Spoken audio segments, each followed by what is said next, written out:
So, it's 4th of July, and even though you really hate your family, you still want to impress them for some reason. So your dumbass volunteered to host the barbecue this year. Now, unfortunately, there's really not much I can do to help with your dad being overcritical or your nasty ass little nieces and nephews running around fucking up your yard and pissing off your pets. But what I can help you with is showing you how to clean up a grody ass griddle. This is El Oscuro, the electric luchador. Let's get this griddle clean. Now, here are the supplies that I'm going to be using. I'll go into them a little more in depth as we use them, but here they are so that you know what our whole cleaning process is going to entail. Now, as far as cleaning this thing goes, we are going to clean basically the whole griddle. So first thing we're going to do is remove the griddle top.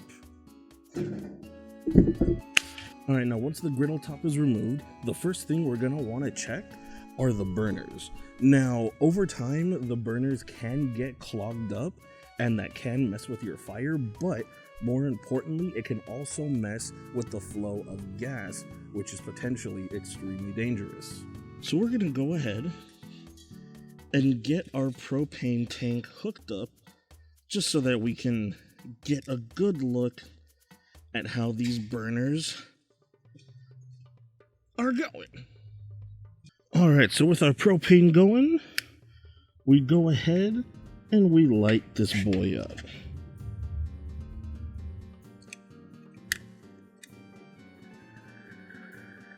Now you set it to high, and as you can see, our fire's having a little bit of trouble catching, especially here on this side. So let's go ahead and hit the next one.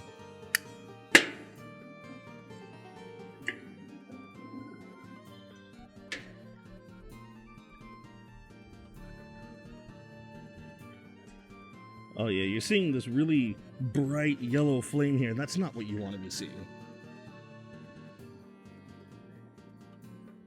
Not at all. I also had to manually light the second set of burners, which you also don't want to be seeing, so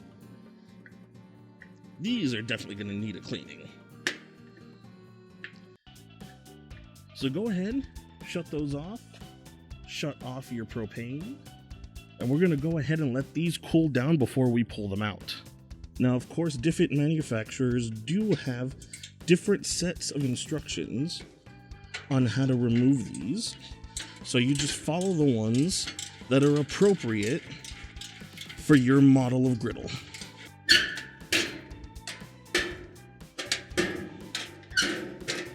Now that we have the burners taken off and put to the side, this is where a steel wire brush comes in. Now you want to go in and you want to make sure all of these little holes are clear, because any kind of blockage on these is going to result in the flames that we saw. Now you want to make sure you're getting in there so that the bristles are really digging into those little holes there. Now, of course, you're going to want to do it somewhere more stable than this. I'm doing it here in front of the camera so you can see where this thing's going everywhere. But I'm going to go ahead and clean off these other ones off camera, reinstall them, and then we'll go to the next bit. Now that, it looks a lot better. That's what we want this to look more like. I'm sure you guys noticed the difference in the before and after. The flames are less yellow, less erratic. A clean blue is what you want, and those were pretty damn close. Next up, we are going to be cleaning the outside of the griddle, basically all of the knobs, the little tables, the handle, and all that stuff here, and that is where these come in. Now, this isn't a sponsored video. I am not at all telling you, hey, go out and buy crocodile cloths. Honestly, you can do just as good of a job with soap and water. I just like going a little extra when I clean here. Now, these do come pre-moistened with a cleaner that, to be honest, does not smell very good at all. But it is a pretty powerful degreaser, I don't know if you see it, but there are grease stains that are really just kind of coming right off with these things, and they are great.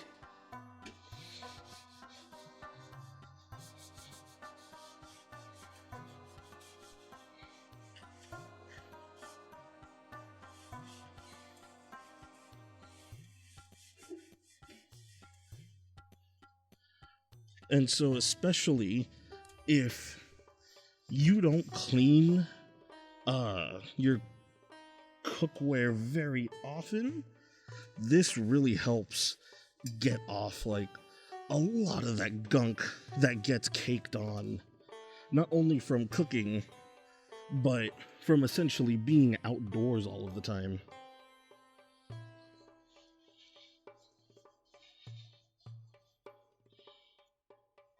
Now we'll go ahead and we'll move the grease trap out of the way for now. Clean that bad boy separately. And they're pretty sizable too, so you get a lot out of one sheet. Now hopefully you can see that on the camera, just the difference one of these bad boys is making. Well, two. I had to grab a second one partway through the side table over here. Now, I don't think it's as important to clean down here just yet, unless it gets really, really dirty, as mine was before I wiped it down. But these gator cloths do get a little pricey, so you want to make the most of each one that you pull from the pack. Now, the gator cloths are specifically made for outdoor grilling equipment and all that, so they're definitely food safe, they're skin safe, but with that being the case, I still am not 100% comfortable with leaving any kind of cleaner residue, and so that is why we have good old-fashioned soap and water. Now, unless you're a competitive Smash Brothers player, you really shouldn't be afraid of soap and water. I mean, I use soap and water on everything from stainless steel to cast iron.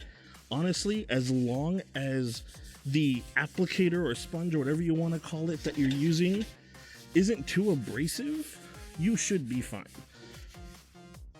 There is a very fine level of abrasiveness that you want to toe, and this, I probably would say go out and buy one of these.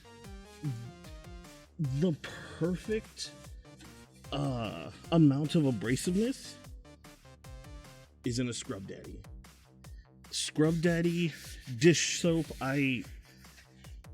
If you can only afford one thing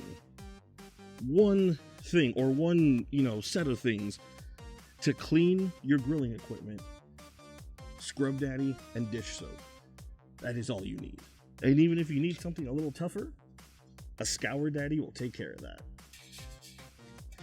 This video isn't sponsored, by the way. Though I might be down. Call me Scrub Daddy. Alright, now that we got this bad boy clean, it is time to hit that griddle top. Now, if you're a piece of shit like me, your griddle top might have some rust on it. We're gonna fix that.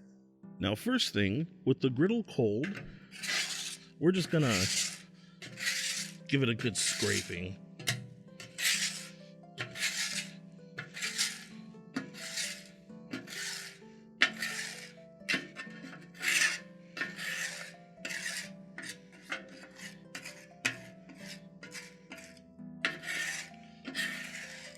Now, as you can see, there is a lot of nastiness on this bad boy.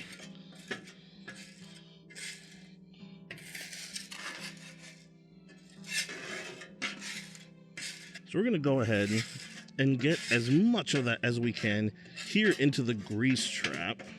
But there's really only so much we can do while it's cold. So next we want to get this griddle top hot, and I mean screaming hot, so that it'll melt the grease that's on here and loosen up some of the rust that's built up on this bad boy.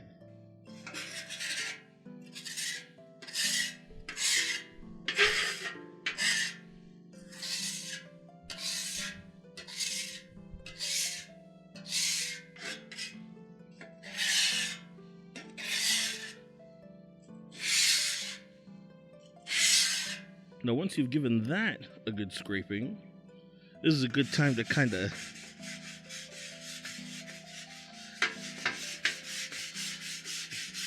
just hit it with the griddle stone, get it all nice and worked up here.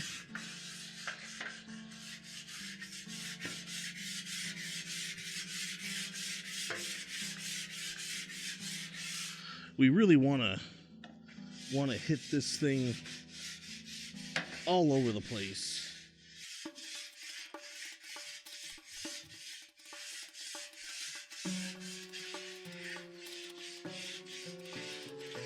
And as you can see, a lot of the brown spots, like the reddish brown spots, are already disappearing. And just because everything's really caked on there, let's kind of get that deglazing a little bit. And then come back in with our scraper.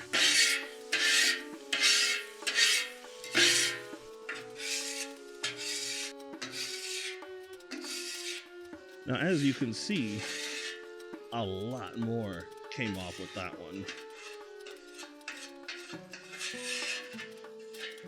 All right, now once you've got that done, you'll want to kill your heat.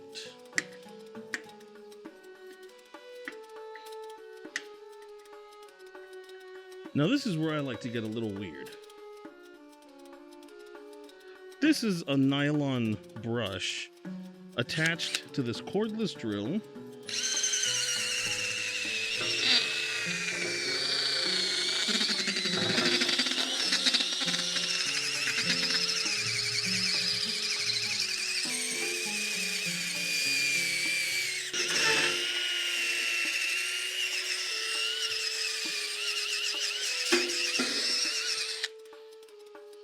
It's a little unwieldy, as you can see, but as you can also see, it works. And this is actually looking pretty nice right now.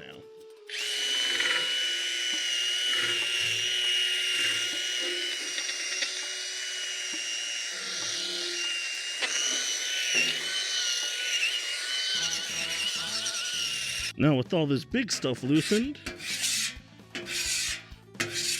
we can go ahead and scrape this down one more time. Now we kind of just want to get into the corners here with some paper towels and be careful not to burn yourself. Now we're getting into the places where the scraper, the block, and the brush couldn't reach. Now we can go ahead and scrub this more if we want, but I think we're good here. I do see some brown marks here, but that's kind of normal for iron. That's not necessarily rust. Once it gets heating up again, that'll disappear. So what we're doing next is the seasoning. Now you don't need a tub of actual seasoning.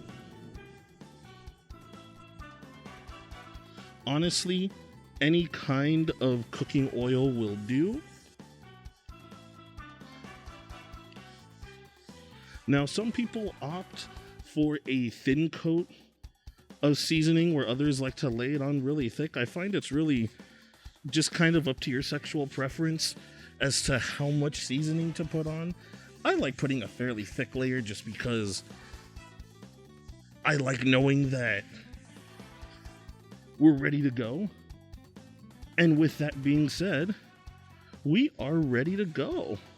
Make sure you get all the corners and the sides and all that good bit. A little bit of this stuff does go a long way. And here we are. Now, of course, you're going to want to make sure to clean all your tools and all of that once you're done. But this griddle is done. Now we just got to go ahead and let this bad boy cool down so that the seasoning can set. And so that once it's cool, we can put our cover on it and have it ready to go for the 4th of July. Now, I can't guarantee that your family won't find something to nag you about, but at the very least, you'll know the griddle is clean. And if they try to bring up any random bullshit, you know it's clean. So they can go fuck themselves. So I hope you all enjoyed this video. I am El Oscuro, the Electric Luchador. Hope you all have a great and safe 4th of July.